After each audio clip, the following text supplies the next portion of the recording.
Bismillahirrahmanirrahim. Assalamualaikum warahmatullahi wabarakatuh. Ini adalah video terakhir yang akan saya share di semester ini. Setelah selesai, saya juga akan menginformasikan melalui grup WA masing-masing kelas tentang portal pengumpulan tugas UAS-nya. Saya juga akan memberikan soal UAS tapi hanya sedikit dan itu juga sangat gampang ya. Sehingga jangan khawatir. Nah, setelah saya menyelesaikan sharing video materi ini, kalian juga akan saya beri batas waktu pengumpulan UAS yang akan saya infokan di grup WA kelas masing-masing. Di minggu ini yang akan kita bahas adalah materi pokok yang diatur. Setelah minggu kemarin kita membahas tentang ketentuan umum ya, bahwa ketentuan umum itu berisi batasan pengertian, definisi, akronim, dan lain-lain. Sekarang kita masuk ke materi pokok yang diatur. Materi pokok ditempatkan langsung setelah bab ketentuan umum dan isinya adalah bisa diurutkan berdasarkan hak dan kepentingan yang dilindungi. Misalnya kalau kalian mengatur tentang undang-undang perlindungan konsumen misalnya ya, maka hak yang harus dilindungi itu bisa diurutkan hak masyarakat dulu yang paling utama, kemudian per individunya, kemudian pemerintahnya gitu. Jadi diurutkan hak-hak yang paling penting yang harus dilindungi. Misalnya juga kalau di dalam KUH pidana pelanggaran terhadap pencemaran negara, kemudian pemerintah, presiden, baru kemudian masyarakat biasa. Nah, jadi diurutkan berdasarkan hak-hak yang harus dilindungi, mana yang lebih penting, itu biasanya diurutkan lebih dulu dan ditulis lebih dulu di bagian materi pokok yang diatur. Materi pokok yang diatur ini bab setelah ketentuan umum ya, persis setelah kalian menulis ketentuan umum, kalian menuliskan bab tentang materi pokok yang diatur. Kemudian materi pokok juga bisa disusun berdasarkan urutan atau kronologis. Di KUHP lagi misalnya itu dimulai dari penyelidikan, penyidikan, penuntutan, dan lain-lain. Jadi diurut berdasarkan kronologis jalannya pemeriksaan, jalannya perkara gitu. Kalian bisa mengurutkannya secara kronologis. Kemudian materi pokok juga bisa diatur berdasarkan jenjang jabatan. Misalnya dalam Undang-Undang Kejaksaan, maka Kejati dulu yang diatur, baru kemudian Kejari, baru kemudian jaksanya secara umum gitu ya. Jadi diurut berdasarkan jenjang jabatannya. Sedikit saja sebenarnya yang diatur di dalam ketentuan pokok, yang penting bagaimana cara menyusunnya, apa saja yang mau diisi di dalam ketentuan pokok, materi pokok, itu ya tergantung kalian seberapa luas cakupan isu, cakupan yang mau kalian atur, yang mau kalian bahas dalam isu yang kalian angkat menjadi RUU. Selanjutnya ketentuan pidana. Ketentuan pidana ini boleh ada dan boleh tidak ada. Kalau dianggap diperlukan maka masukkan ketentuan pidana. Ini ketentuan pidana ya, artinya berupa sanksi pidana. Bukan sanksi perdata atau bukan sanksi biasa. Jadi kalau misalnya sanksinya hanya berupa sanksi administratif atau sanksi perdata, maka tidak perlu dibuat bab khusus, bab ketentuan pidana tidak perlu, melainkan sanksi administratif atau sanksi perdata tadi diatur di pasal setelah norma yang berhubungan dengan norma yang dilanggarnya atau norma yang mengaturnya. Jadi begitu pasal tentang norma penggunaan helm gitu ya, maka kalau melanggar penggunaan helm dikenakan sanksi administratif, maka sanksi itu diletakkan setelah norma penggunaan helm tadi. Jadi tidak perlu ditunggu di bagian belakang dikumpulkan dalam bab ketentuan pidana, karena yang dikumpulkan di bab ketentuan pidana hanya sanksi-sanksi pidana saja. Sementara sanksi-sanksi perdata, sanksi administratif itu langsung dituliskan setelah normanya. Kemudian dalam menentukan lamanya pidana atau banyaknya denda perlu dipertimbangkan mengenai dampak yang ditimbulkan oleh tindak pidana dalam masyarakat serta unsur kesalahan pelaku. Jangan lupa juga untuk memperhatikan asas-asas umum ketentuan pidana yang terdapat dalam buku ke-1 KUH Pidana. Selain itu, yang perlu diperhatikan dalam ketentuan pidana adalah ketentuan pidana ditempatkan dalam bab tersendiri. Ketentuan pidana juga hanya terdapat pada undang-undang dan perda provinsi dan atau perda kabupaten. Jadi di luar dari undang-undang dan perda itu tidak memuat ketentuan pidana. Dalam PP, dalam Perpres, Pun di Perda provinsi dan kabupaten ada batasan ketentuan pidana, ada batasan sanksi pidana yang boleh dimasukkan. Jadi tidak boleh ada hukuman seumur hidup gitu ya di dalam Perda, karena ada aturannya maksimum hanya 50 tahun penjara dalam Perda provinsi maupun Perda kabupaten kota. Rumusan ketentuan pidana harus menyebutkan secara tegas norma larangan atau norma perintah yang dilanggar. Kemudian, jika ketentuan pidana berlaku bagi siapapun, subjek dari ketentuan pidana dirumuskan dengan frasa setiap orang. Rumusan ketentuan pidana harus menyarankan secara tegas kualifikasi dari perbuatannya, apakah itu pelanggaran atau kejahatan. Ketentuan pidana harus menyatakan secara tegas kualifikasi pidana yang dijatuhkan bersifat kumulatif, alternatif atau kumulatif alternatif. Jadi apakah gabungan antara dua kesalahan atau kejahatan dilakukan sekaligus atau diantaranya. Kadang setiap orang melakukan pelecehan seksual atau juga bisa menggunakan kata dan, itu maka mengindikasikan apakah dia choice, apakah dia alternatif atau dia kumulatif. Harus disebutkan di dalam ketentuan pidana bahwa ancaman hukuman sekian-sekian tahun ini adalah kualifikasi kumulatif, kualifikasi alternatif gitu, harus dijelaskan, dituliskan secara tegas. Ketentuan pidana tidak boleh berlaku surut kecuali memang pada aturan-aturan extraordinary crime. Kemudian ketentuan pidana terhadap kegiatan ekonomi tidak dapat diatur tersendiri di dalam undang-undang yang bersangkutan, tetapi mengacu pada undang-undang yang lain yang mengumpulkan tindak pidana ekonomi gitu ya. Tindak pidana dapat dilakukan perorangan atau oleh korporasi. Jika dia dilakukan oleh korporasi, maka dijatuhkan kepada badan hukum dan pemberi perintahnya. Penanggung jawab badan hukum atau pemberi perintahnya. Sekarang kita masuk ke ketentuan peralihan. Sebenarnya ketentuan pidana juga tidak susah-susah amat, hanya tadi perhatikan di asas-asas umum ketentuan pidana yang terdapat dalam buku 1 KUH Pidana ya. Sekarang kita masuk ke ketentuan peralihan.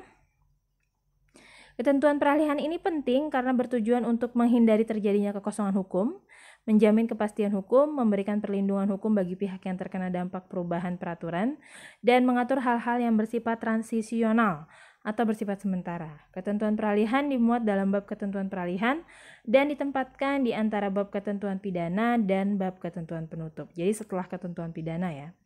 Di dalam peraturan yang baru dapat dimuat ketentuan mengenai penyimpangan sementara atau penundaan sementara bagi tindakan hukum atau hubungan hukum tertentu. Yang selanjutnya, pada umumnya sebuah peraturan berlaku ketika diundangkan di lembaran negara, namun apabila peraturannya berlaku surut, maka harus ditegaskan di bagian ketentuan peralihan. Kita bisa perlihatkan beberapa contoh. Contoh 2, Peraturan Daerah Provinsi Daerah Khusus Ibu Kota Jakarta Nomor 3 Tahun 2009 tentang pengelolaan area pasar di Pasar 18. Izin yang telah dikeluarkan sebelum berlakunya peraturan daerah ini tetap berlaku sampai dengan habis berlakunya izin. Jadi ada pengecualian ya, tidak serta-merta seluruh izin-izin, seluruh perbuatan hukum yang berpatokan pada aturan hukum sebelumnya itu otomatis tidak berlaku, tidak. Jadi ada ketentuan-ketentuan pengecualian yang diatur di dalam ketentuan peralihan. Contoh selanjutnya adalah Peraturan Daerah Kabupaten Kuantan Singingi Nomor 10 Tahun 2009 tentang pemeliharaan kesehatan hewan. Orang atau badan yang telah memiliki izin usaha pemeliharaan kesehatan hewan yang telah ada sebelum berlakunya peraturan daerah ini tetap berlaku dalam jangka waktu paling lama 1 tahun. Jadi ada ini contoh-contoh penyimpangan atau kualifikasi atau kekhususan. Umumnya tadi seperti dikatakan di slide selanjutnya, sebuah peraturan itu langsung berlaku ketika diundangkan di lembaran negara. Tetapi jika ada pengecualian semacam contoh ini, maka dia harus dituliskan secara tegas. Selanjutnya contoh ketentuan peralihan yang lain, yaitu penyimpangan sementara terhadap ketentuan perundang-undangan berlaku juga bagi ketentuan yang diberlaku surutkan. Contohnya nih ada frasa selisih tunjangan perbaikan yang timbul akibat peraturan pemerintah ini dibayarkan paling lambat 3 bulan sejak tanggal pengundangan peraturan pemerintah ini. Jadi boleh dikasih waktu untuk para pelaksana hukumnya, stakeholdernya untuk menjalankan amanat dari peraturannya, tidak serta-merta langsung berlaku ya. Kemudian contoh ketentuan peralihan lainnya, jika penerapan suatu ketentuan peraturan perundang-undangan dinyatakan ditunda sementara bagi tindakan hukum atau hubungan hukum tertentu, ketentuan peraturan perundang-undangan tersebut harus memuat secara tegas dan rinci tindakan hukum atau hubungan hukum yang dimaksud. Contohnya, izin ekspor rotan setengah jadi yang telah dikeluarkan berdasarkan ketentuan dalam peraturan pemerintah nomor sekian tahun sekian tentang bla bla bla bla masih tetap berlaku untuk jangka waktu paling lama 60 hari terhitung sejak tanggal pengundangan peraturan pemerintah ini. Jadi ada prasyarat tertentu. Selanjutnya ketentuan penutup. Ketentuan penutup memuat mengenai penunjukan organ atau alat kelengkapan yang melaksanakan peraturan tersebut. Kemudian nama singkat peraturan perundang-undangan tersebut jika ada nama singkatnya. Kemudian status peraturan perundang-undangan yang sudah ada dan saat mulai berlakunya peraturan perundang-undangan tersebut. Kita kasih lihat contohnya. Jika materi muatan dalam peraturan yang baru menyebabkan perubahan atau penggantian seluruh atau sebagian materi muatan dalam peraturan yang lama, dalam peraturan yang baru hal itu harus secara tegas diatur mengenai pencabutan atau hanya sebagian materi saja. Contohnya sebagaimana yang saya sertakan dalam slide ini, yaitu Undang-Undang Nomor 27 Tahun 2009 tentang MD3. Nah, ini dicabut dan dinyatakan tidak berlaku. Dilihat di kalimat terakhirnya ya. Artinya seluruh pasal di Undang-Undang Nomor 27 Tahun 2019 itu dicabut dan dinyatakan tidak berlaku, bukan hanya sebagiannya saja. Prasanya juga menggunakan kata dicabut ya, bukan diubah, karena memang biasanya kalau diubah hanya beberapa pasalnya saja. Tapi kalau dicabut itu maka seluruh pasal di dalam undang-undang itu tidak berlaku lagi. Jika peraturan perundang-undangan yang dicabut lebih dari satu, maka disusun berdasarkan seperti ini penulisannya. A, B, C, D, baru pada poin D terakhir, koma, dicabut dan dinyatakan tidak berlaku. Jadi disusun dulu nama aturan-aturannya. Pada dasarnya, peraturan perundang-undangan mulai berlaku pada saat peraturan perundang-undangan tersebut diundangkan. Namun jika ada penyimpangan terhadap saat mulai berlakunya, hal ini dinyatakan secara tegas. Contoh di bawah ini, undang-undang ini mulai berlaku tanggal 17 Agustus 2011. Disebutkan waktunya yang exactly banget pasti gitu, bahwa ini berlaku 17 Agustus gitu. Kemudian ada contoh berikutnya, saat mulai berlakunya undang-undang ini akan ditetapkan dengan peraturan presiden. Jadi sebelum peraturan presidennya ada, pemberlakuan peraturan ini masih belum ditetapkan gitu. Jadi ada pengecualian khusus. Selanjutnya bagian penutup. Penutup merupakan bagian akhir peraturan perundang-undangan yang memuat rumusan perintah pengundangan dan penempatan peraturan tersebut dalam lembaran negara, berita negara, dan lembaran daerah serta lembaran daerah kabupaten kota kalau dia perda. Penandatangan perda kabupaten kota maksudnya. Penandatanganan pengesahan atau penetapan peraturan perundang-undangan, pengundangan atau penetapan peraturan perundang-undangan, kemudian bagian akhir bagian penutup. Ini dia contoh bagian penutup. Ada prasa agar setiap orang mengetahuinya, memerintahkan pengundangan undang-undang ini dengan penempatannya di lembaran negara Republik Indonesia bla bla bla bla. Itu adalah prasa di bagian penutup sampai dengan salinan sesuai dan aslinya Kementerian Sekretariat Negara bla bla bla bla di bawahnya. Ini contoh penutup. Oke, kita sudah berada di akhir slide. Demikian video materi kali ini. Sebenarnya saya juga ingin menunjukkan adanya contoh undang-undang, tapi kalian sebenarnya bisa download sendiri dan bisa lihat sendiri undang-undang MD3, contohnya banyak undang-undang yang lain. Kalian bisa lihat contoh kecenderungan undang-undang yang sedang kalian susun itu tentang apa ya? Tentang lembaga kah? Tentang perlindungan hak kah?